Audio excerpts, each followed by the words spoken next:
Hello friends, welcome to MPSC trick channel. मी अजय कुमार गोसावी. आज आपण पॉलिटी MCQ आयोगाला जे प्रश्न विचारले होते त्याचं महत्त्वाच्या प्रश्नांचं ॲनालिसिस करणार आहोत. यातून तुम्हाला काही ना काही नवीन पॉईंट नक्की शिकायला मिळेल ही अपेक्षा.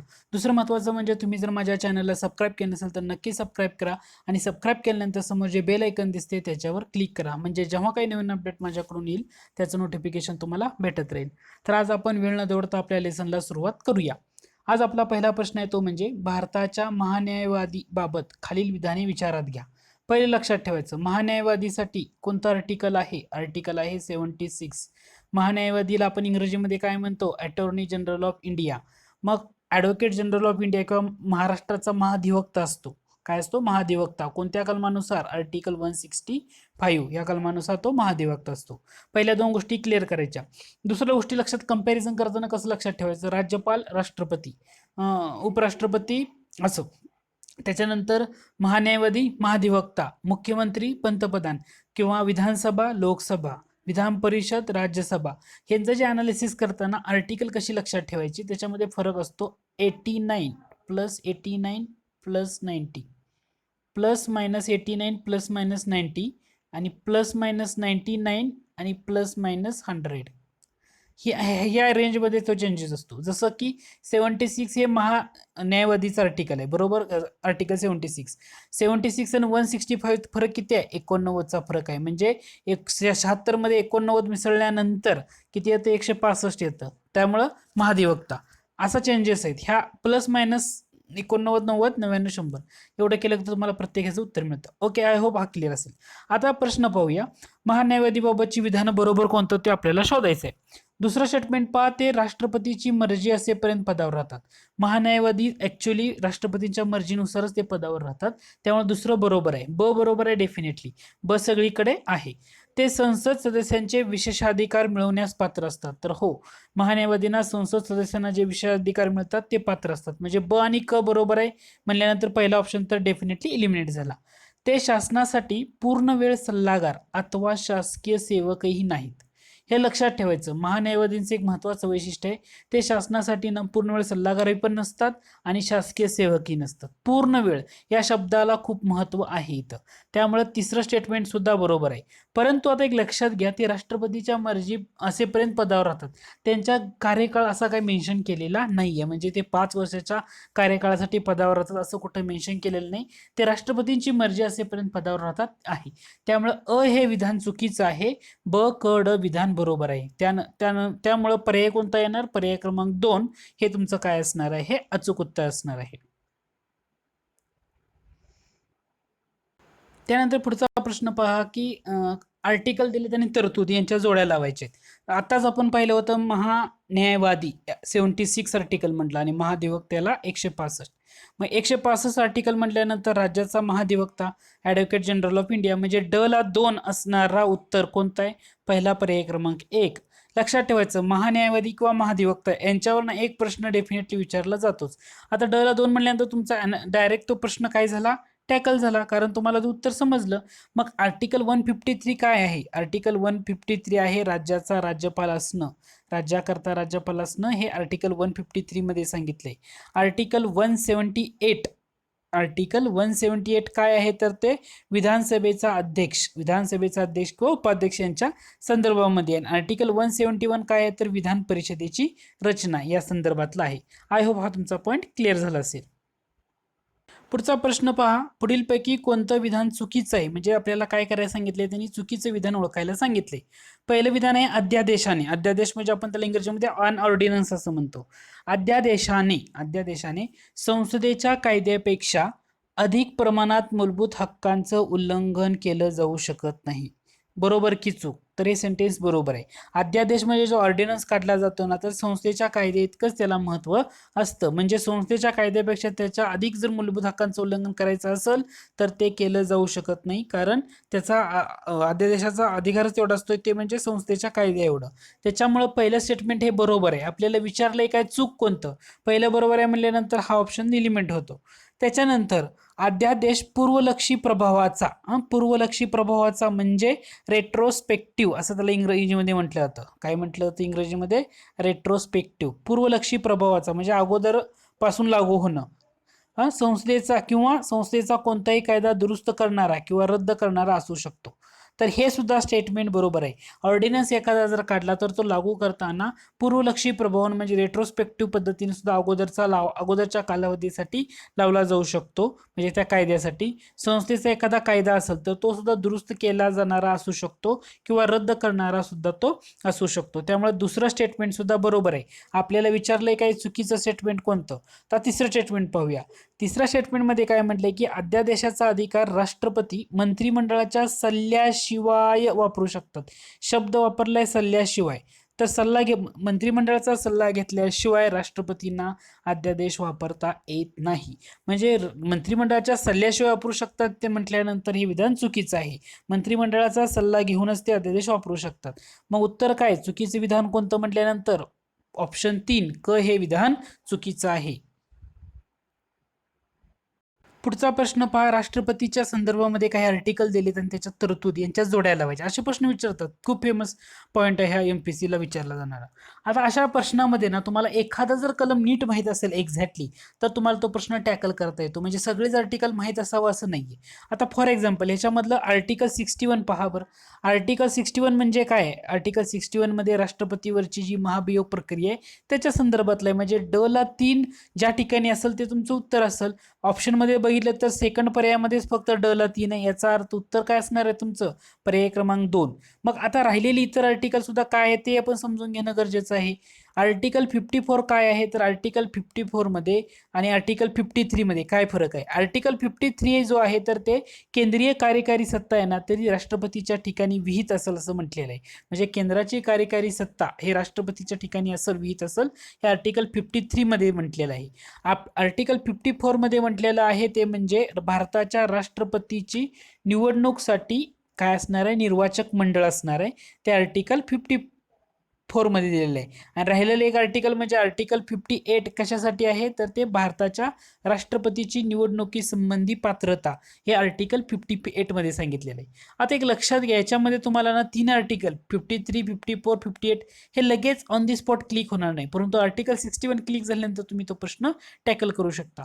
आता तुम्हाला काय करायचं आहे, प्रश्न तर सुटला परंतु इतर माहिती सुद्धा माहित असणं गरजेचं आहे. म्हणजे आर्टिकल 53 काय आहे, केंद्रीय कार्यकारी सत्ता राष्ट्रपतीच्या ठिकाणी विहित असेल. आर्टिकल 54 काय आहे, भारताच्या राष्ट्रपतीची निवडणुकीसाठी निवडणूक मंडळ. आता एक लक्षात घ्या, हे 2017-18च्या रेंजमध्ये विचारलेले प्रश्न आहेत. त्यावेळी राष्ट्रपतीची निवडणूक चर्चेत होती. आता तुम्हाला काय करायचं आहे, हे राज्यपाल लक्षात ठेवायचे, कारण सध्याच्या काळामध्ये महाराष्ट्रामध्ये सगळ्यात चर्चेत असलेलं व्यक्तिमत्व म्हणजे महाराष्ट्राचे राज्यपाल. त्यामुळं राज्यपालाच्या संदर्भामध्ये जे आर्टिकल्स आहेत ना, डेफिनेटली येणाऱ्या परीक्षेमध्ये त्याच्यावर प्रश्न असणार आहे. खूप चर्चेत असलेला पॉईंट आहे, डेफिनेटली त्यावर एक प्रश्न हमखास असणार आहे. त्यामुळे येणाऱ्या परीक्षेमध्ये राज्यपालावरचे आर्टिकल पाठ करून ठेवा. पुढचा प्रश्न आहे तो म्हणजे राष्ट्रपती आणि राज्यपाल यांच्यातल्या संबंधाचा रिलेटेड. आता प्रश्न काय आहे तो आपण आता सुरुवात पाहूया. प्रश्न आहे, 4 सेंटेन्स दिलेत, त्यातलं बरोबर कोणतं ते शोधायचंय. पहिलं स्टेटमेंट आहे, कोर्ट मार्शल बाबतचे सर्व अधिकार राष्ट्रपतीला आहेत. डेफिनेटली बरोबर आहे. कोर्ट मार्शल असेल तर त्याचे अधिकार राष्ट्रपतींना आहेत. दुसरं स्टेटमेंट पहा, कोर्ट मार्शल बाबतचे काही अधिकार राज्यपालाला आहेत. कोर्ट मार्शल हा या घटकाबाबतचे अधिकार फक्त आणि फक्त राष्ट्रपतींना आहेत. राज्यपालांना याबाबत कोणताही अधिकार दिलेला नाही. त्यामुळे दुसरं स्टेटमेंट हे जागेला चुकीचं ठरतं. जर दुसरं स्टेटमेंट चुकीचं ठरत असेल तर तुमचे कोणते 2 ऑप्शन इलिमिनेट होतील, तर ऑप्शन 2 आणि ऑप्शन 1 हे डेफिनेटली तुमचे काय होणार, इलिमिनेट होणार. मग आता प्रश्न राहतो ऑप्शन 3 आणि ऑप्शन 4 मध्ये कॉमन काय आहे, क विधान बरोबर. त्यामुळे क विधान हे डेफिनेटली काय येणार तुमचं, बरोबर येणार. पहिलं पाहिले अविधान बरोबर आहे, याचा अर्थ उत्तर काय, पर्याय क्रमांक 3. म्हणजे आता हे आपण लॉजिकनं सोडवलं. दुसरं लक्षात घ्या, तिसरं स्टेटमेंट, मृत्यूदंडाची शिक्षा राष्ट्रपती क्षमा करू शकतात. तर मृत्यूदंडाची शिक्षा क्षमा करण्याचा अधिकार राष्ट्रपतींना आहे, तर ते बरोबर आहे. चौथं स्टेटमेंट पहा, चौथ्या स्टेटमेंटमध्ये काय म्हटलंय की मृत्यूदंडाची शिक्षा राज्यपाल सुद्धा क्षमा करू शकतात. तर राज्यपालांना असा अधिकार दिलेला नाही. त्यामुळे चौथं स्टेटमेंट चुकीचं आहे. उत्तर काय असणार आहे, पर्याय क्रमांक 3 अ आणि क बरोबर. त्यानंतर पुढचा प्रश्न आहे तो म्हणजे संसदेच्या विशेष अधिकाराबाबतीत. आता ही स्टेटमेंट नीट लक्षात घ्या आणि ते समजून घेण्याचा प्रयत्न करा. प्रश्न जरी तुम्हाला लगेच उत्तर देता आलं तरी चांगलं आहे, परंतु ते समजून घेणं खूप गरजेचं आहे, त्या दृष्टीने हा प्रश्न आहे. पहिलं स्टेटमेंट पहा, संसदेने केलेला कोणताही कायदा राज्य क्षेत्राबाहेर अंमलात येऊ शकेल या कारणावरून तो अवैध असल्याचे मानले जाणार नाही. बरोबर की चूक? तर पहिलं स्टेटमेंट हे बरोबर आहे. संसदेने समजा कोणताही कायदा करू द्या, तर राज्य क्षेत्राबाहेर अंमलात येऊ शकेल या कारणावरून तो अवैध असल्याचं मानलं जाणार नाही. स्टेटमेंट बरोबर आहे. दुसरं स्टेटमेंट पहा, संसदेला एखाद्या राज्यामध्ये, समजा एखाद्या राज्यामध्ये संस्थेला काय करायचं असेल, समावेश नसलेल्या अशा भारताच्या राज्य क्षेत्राच्या कोणत्याही भागाकरता कोणत्याही बाबी संबंधी, मग ती बाब राज्य सूचित नमूद केलेली असली तरी कायदे करण्याचा अधिकार आहे. आता एक लक्षात घ्या, संसद काय करू शकते, राज्याच्या संमतीविना आपल्या त्या भारताचा नकाशा बदलू शकते. म्हणजे संसदीय अधिकारामध्ये प्रत्येक राज्य चेंज करायला किंवा त्याची सीमा बदलायचा अधिकार बी त्यांनाच आहे बरेचसा. म्हणजे एखाद्या राज्यामध्ये समावेश नसलेल्या अशा भारताच्या राज्य क्षेत्राच्या कोणत्याही भागाकरता असू द्या किंवा कोणत्याही बाबी करता, काही वेळा कसं होतं की राज्य सूचीमध्ये नमूद केलेली बाब जरी असली तरीच त्याबाबत कायदे करण्याचा अधिकार संसदेला देण्यात आलेला आहे. म्हणजे संसदेचे काही महत्वाचे विशेषाधिकार ह्याच्यामध्ये डिस्कस केले. त्यामुळे हे दुसरं स्टेटमेंट सुद्धा बरोबर आहे. अचूक उत्तर आहे दोन्ही विधानं बरोबर. त्यानंतर पुढचा प्रश्न येतो म्हणजे जोड्या लावायच्या आहेत. भारतातली उच्च न्यायालये दिलेत आणि ब गटामध्ये त्यांचे स्थापना वर्ष दिले आणि आपल्याला काय करायचं आहे की याच्या अचूक जोड्या आपल्याला लावायच्या आहेत. तुम्ही जर नीट प्रश्न पाहिला तर तुम्हाला एक गोष्ट नक्की कळेल, राजस्थान, सिक्कीम, मध्य प्रदेश आणि दिल्ली दिलेलं आहे. दिल्ली म्हटल्यानंतर तुम्ही एक ऑप्शन लगेच लावू शकता, ते म्हणजे 1966. दिल्लीचं उच्च न्यायालय कधी स्थापन झालेलं आहे? 1966. म्हणजे तुमचे दोन ऑप्शन डायरेक्टली एलिमिनेट होतात, पर्याय 3 आणि पर्याय 4. आता राहिला प्रश्न पर्याय 1 आणि 2चा. पर्याय 1 आणि 2 मध्ये काय चेंजेस आहे? ड ला 4 आहे आणि क ला 3 आहे. म्हणजे मध्य प्रदेश 1936 हे सुद्धा तुम्हाला त्या ऑप्शन वरून समजून गेलं. आता प्रश्न राहतो तो 50% प्रोबॅबिलिटीवर. आता 50% प्रोबॅबिलिटीवर जेव्हा तुमचा प्रश्न जाईल तेव्हा तो परीक्षेत तुम्ही अटेम्प्ट करायचा. आता पहिलं राजस्थान आणि सिक्कीम. आता सिक्कीम म्हटल्यानंतर आपल्याला एक माहित आहे की सिक्कीम राज्य होताना 1975 मध्ये अगोदर सहकारी दर्जा दिला, 74 मध्ये, 75 मध्ये त्याला पूर्ण दर्जा दिला. म्हणजे सिक्कीमचं उच्च न्यायालय स्थापना वर्ष काय असणार आहे? एक लॉजिक स्वरूपात ते असणार आहे 1975. हे आपण लॉजिक लावलं, आपल्याला सिक्कीम बद्दल एवढ्या गोष्टी माहित आहेत. मग राहिलं राजस्थान 1949. तर अचूक उत्तर आहे पर्याय क्रमांक 2 बरोबर. म्हणजे राजस्थान म्हटल्यानंतर 1949, सिक्कीम म्हटल्यानंतर 1975, मध्य प्रदेश म्हटल्यानंतर 1936 आणि दिल्ली म्हटल्यानंतर 1966. प्रश्न कसा टॅकल केला? दिल्लीचं 1966 माहित होतं, त्याच्याप्रमाणे ड ला 4 म्हटल्यानंतर क चं 3 येते ऑप्शन प्रमाणे, आणि सिक्कीम म्हटलं तर 1975 ला सगळ्या गोष्टी तिथं घडलेत म्हणून ते, आणि राजस्थान. म्हणजे तुम्हाला प्रश्न थोडंसं माहिती असेल तरी सुद्धा तो प्रश्न टॅकल करता येतो. आता तुम्हाला काय करावं लागेल, भारतातील जे उच्च न्यायालय ती सगळीची सगळी पाठ असणं गरजेचं आहे. म्हणजे परीक्षेला स्थापना वर्षावर सुद्धा प्रश्न विचारला जातोय. राजस्थान 1949 आहे, मध्य प्रदेश 1936, दिल्ली 1966 आणि सिक्कीम 1975. ते पाठ असणं गरजेचे उच्च न्यायालय आणि त्याचं स्थापना वर्ष क्रमानं. पुढचा प्रश्न आहे, योग्य कथने ओळखा असं म्हटले आणि दिलेले 4 ऑप्शन आहेत. पहिलं स्टेटमेंट पहा, धन विधेयक सर्वप्रथम फक्त लोकसभेमध्ये मांडलं जाऊ शकतं. धन विधेयकच महत्वाचं आहे, ते फक्त आणि फक्त लोकसभेमध्येच मांडलं जाऊ शकतं. समजा धन विधेयकाच्या बाबतीत 2 सभागृहामध्ये समजा काही क्रॉस होत असेल, काही त्यातून काही निष्पन्न आउटकम निघत नसेल, तर संयुक्त बैठकीची तरतूद आहे का? तर त्याचं उत्तर आहे नाही. धन विधेयकाबाबतीत किंवा आणि घटना दुरुस्ती विधेयकाबाबतीत ते संयुक्त बैठक तरतूद नाही.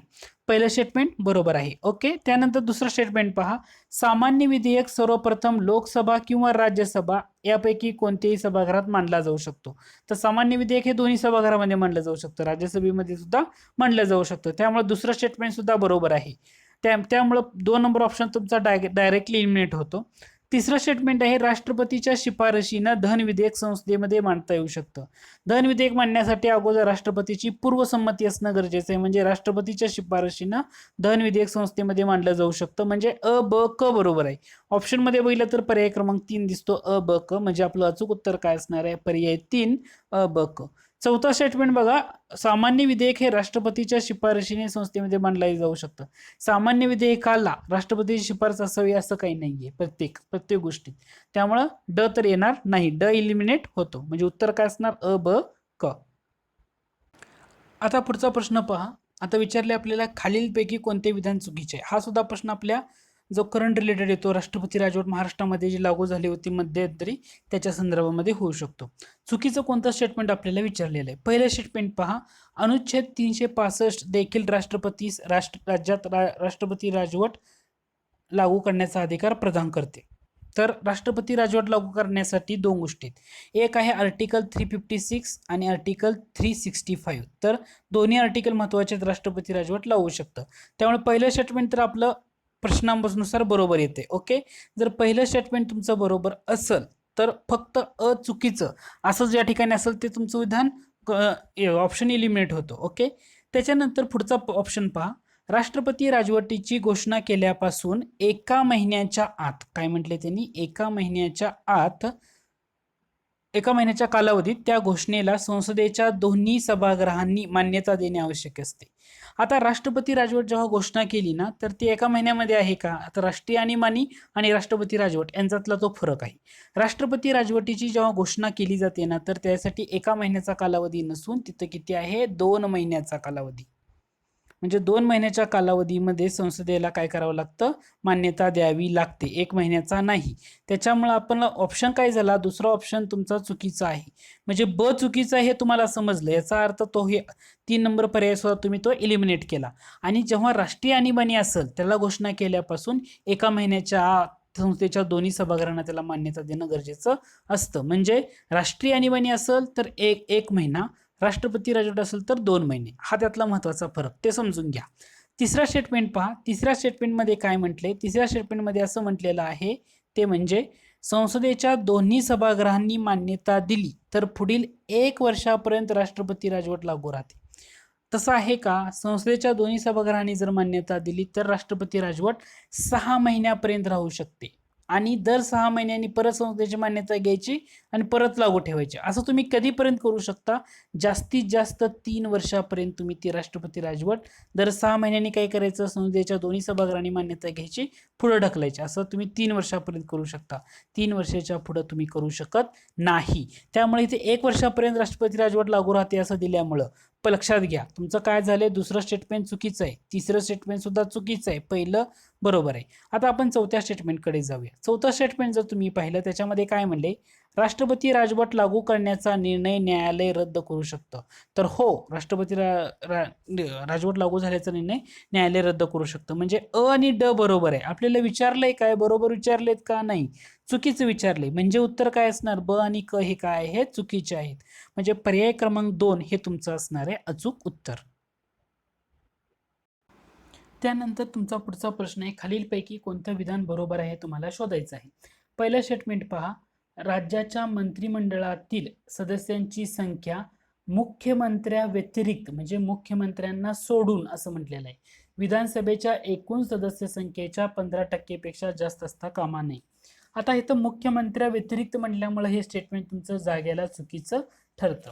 त्यासाठी तुम्हाला 91वी घटना दुरुस्ती माहीत असणं गरजेचं आहे. 91वी घटना दुरुस्ती कधी करण्यात आली होती? 2003 साली करण्यात आली होती.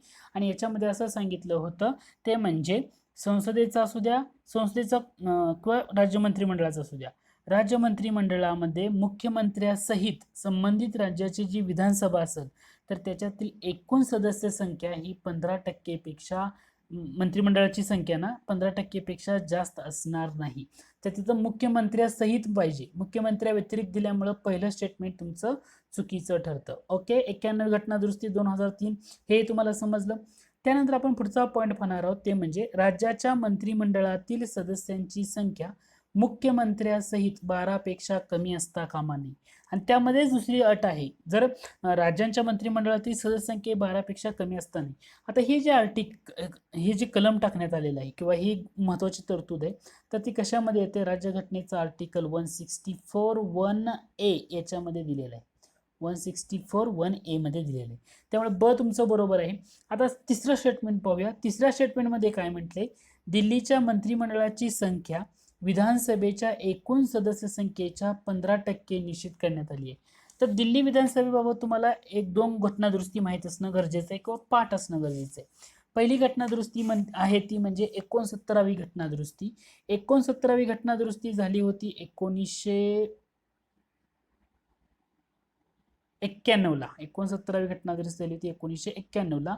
आणि या घटना दुरुस्तीनं काय सांगितलं होतं तर दिल्ली हा जो संघराज्य प्रदेश आहे त्याला दिल्लीचं राष्ट्रीय राजधानी क्षेत्र म्हणावं, आणि दिल्लीमध्ये ना 70 सदस्यांची विधानसभा असेल, आणि त्याच्यामध्ये मंत्रिमंडळ गट किती असेल तर 7 सदस्यांचं मंत्रिमंडळ असेल, अशी तरतूद 69व्या घटना दुरुस्तीनं 1991 साली केली. त्यामुळं इथं जे दिलेलं आहे 15% वगैरे हे चुकीचं आहे. त्यामुळे उत्तर काय असणार, पर्याय क्रमांक 2 तुमचं अचूक उत्तर असणार आहे. पुढचा प्रश्न आहे तो म्हणजे सध्याच्या लोकसभा निवडणूक झाल्या त्याच्या संदर्भामध्ये होऊ शकतो. प्रश्न आहे लोकसभेच्या निवडणुकीसाठी डॅश डॅश नामांकन पत्र भरले जाऊ शकते. म्हणजे लोकसभेच्या निवडणुकीसाठी कोणी कोण नामांकन पत्र भरू शकतं. भारतात राहणाऱ्या प्रत्येकाकडून, कोणत्याही भारतीय नागरिकाकडून, ज्या मतदारसंघातून निवडणूक लढवायची आहे त्या मतदारसंघातील रहिवासीकडून, का कोणताही भारतीय नागरिक ज्याचे कोणत्याही संसदीय मतदारसंघाच्या मतदार यादीमध्ये नाव नोंदवलेलं आहे त्याकडून. सगळ्यात जवळचा आणि महत्वाचा आणि परिपूर्ण वाक्य वाटतं पर्याय क्रमांक 4. त्यामुळे ते तुमचं काय असणार आहे, उत्तर असणार आहे. पुढचा प्रश्न आहे जोड्या लावायला सांगितलेत, राष्ट्रपतीचे अधिकार दिलेले आहेत आणि त्याचं आर्टिकल कोणते शोधायचे. प्रश्न नीट बघितल्यानंतर तुम्हाला एक गोष्ट नक्की कळेल. वित्तीय आणीबाणी म्हटल्यानंतर आर्टिकल 360, त्यानंतर ड ला 1 म्हटल्यानंतर तुमचे पहिले 2 ऑप्शन इलिमिनेट झाले, कारण ड ला 1 हे तिसऱ्या आणि चौथ्या स्टेटमेंटमध्ये आहे. त्यानंतर तुम्ही नीट पहा, भारताच्या संपूर्ण भागात किंवा एखाद्या भागात आणीबाणी म्हटल्यानंतर आर्टिकल 352, म्हणजे हे दोन्ही ठिकाणी 3 सारखं आहे, त्यामुळं हेही बरोबर आहे की भारताच्या एखाद्या भागामध्ये सुद्धा राष्ट्रीय आणीबाणी लावली जाऊ शकते किंवा संपूर्ण भागामध्ये लावली जाऊ शकते. हे दोन्ही घटक नक्की लक्षात ठेवायचं. त्यानंतर मूलभूत अधिकारांच्या, आता तुम्हाला आर्टिकल 359 हे लक्षात ठेवणं खूप गरजेचं आहे, कारण आर्टिकल 359 मध्ये काय सांगितले, जे मूलभूत अधिकाराच्या अंमलबजावणी स्थगितीबाबत तरतुदी त्यामध्ये सांगितलेलं आहे. त्यामुळं क ला उत्तर काय येणार, आर्टिकल 359. त्यामुळे तुमचं उत्तर येणार आहे तिसरा पर्याय. महसुलाच्या वितरणावर बंधने किंवा प्रतिबंध येणार आर्टिकल 54. ओके, म्हणजे हे तुम्हाला असं तुम्ही इथं जोड्या लावू शकता.